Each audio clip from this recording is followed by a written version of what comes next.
The gauge is on red. The road is still climbing. On your map, the next village looks close, but the last dependable pump is 118 kilometers behind you. The viewpoint ahead is beautiful and certainly not very important. Wait, 118 kilometers? That is not a fuel plan. That is a hope wearing a seatbelt. Exactly, and that is why I'm Sharjeel Shahid and this is Travel Dairy. Today, Abdullah and I are looking at a simple truth for anyone driving through northern Pakistan. A full tank does not always mean a full day's safety. I'm Abdullah Bilal. I love the climb, the campsite, and that first wide view after a bend. But before we chase the view, we need 3 answers. What is our real range? Where is the last dependable refill? And what must remain if the route changes? And honestly, most drivers only ask those questions when the gauge has already started making decisions for them. Right. Let's start with the number people trust too quickly, the manufacturer's fuel figure. That brochure number is usually having a much easier day than you are. A car that normally manages 12 kilometers per liter with 40 liters available appears to have a 480 kilometer range.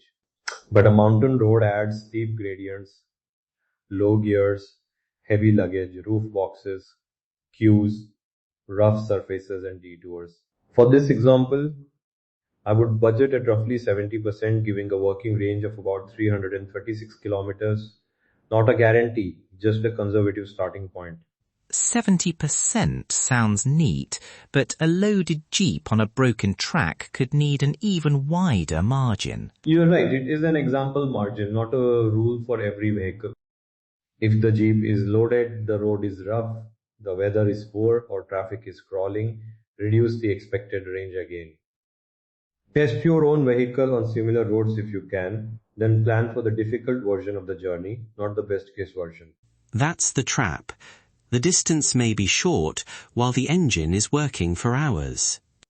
A convoy behind a slow lorry can change the calculation too. You crawl, stop, restart, climb, and watch the fuel gauge fall while the map barely moves. So before leaving the nearest major town, mark the last dependable refill, not simply the last station shown on an app. Because a map pin proves that a station exists. It does not prove that the shutters are open, the delivery has arrived, or the equipment is working. Ask a local driver, your accommodation host, or someone who has used the route recently. Is fuel normally available?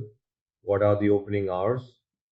Have roadworks, weather, or seasonal changes affected access?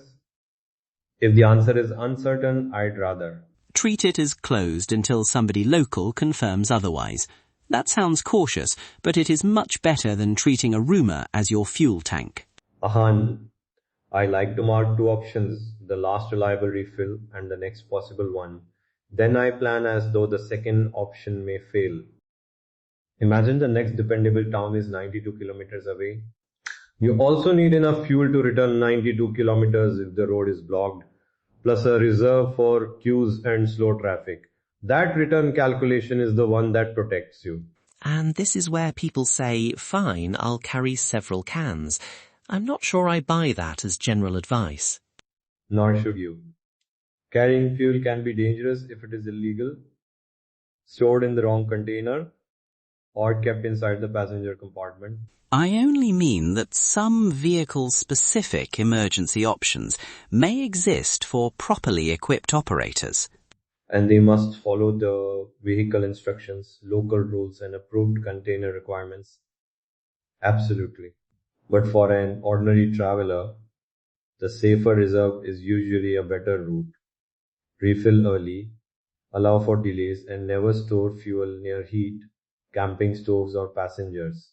If the plan needs more fuel than the vehicle can safely carry, change the plan. That is a disagreement worth having. A reserve should reduce risk, not move the risk into the back seat. Before departure, take 2 minutes with the vehicle. Check the tires and spare, look for warning lights, check fluids when the engine is cool, and make sure that jack and wheel tools are actually there, not remembered there. The spare wheel is the one people discover only after the puncture.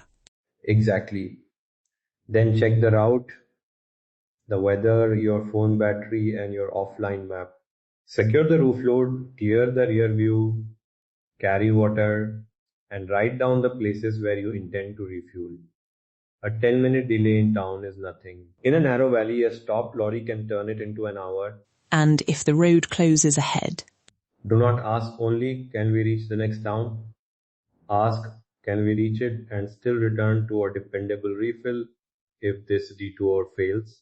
If the answer is uncertain, refuel at the next reliable opportunity, shorten the route or turn back while the reserve is comfortable. Turning back is not failure. It is good mountain driving. I've watched a planned campsite detour at 40 kilometers while the vehicle crawled behind traffic and the gauge kept falling.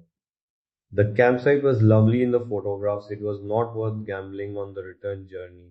For a camping trip, I would fill up before leaving the major town, confirm the next reliable option locally, and choose the first night's campsite around the working range. Tea in town is still a good memory. A roadside fuel problem is a much less charming one.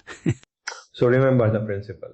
Never enter a remote section unless your return to safety calculation still works. Know your real mountain range, refill early, and keep room for delays, diversions, and the unexpected. Fuel is not an afterthought added to the adventure. It is part of the route. Plan carefully, ask locally, and leave space for the mountains to surprise you in better ways. Alright, visit the Travel Dairy website and download the printable mountain trip checklist before the next viewpoint turns into a fuel problem. Subscribe for more practical stories from northern Pakistan and share this episode with the person who plans every photograph but forgets to check the tank. Until next time, enjoy the road and don't race it.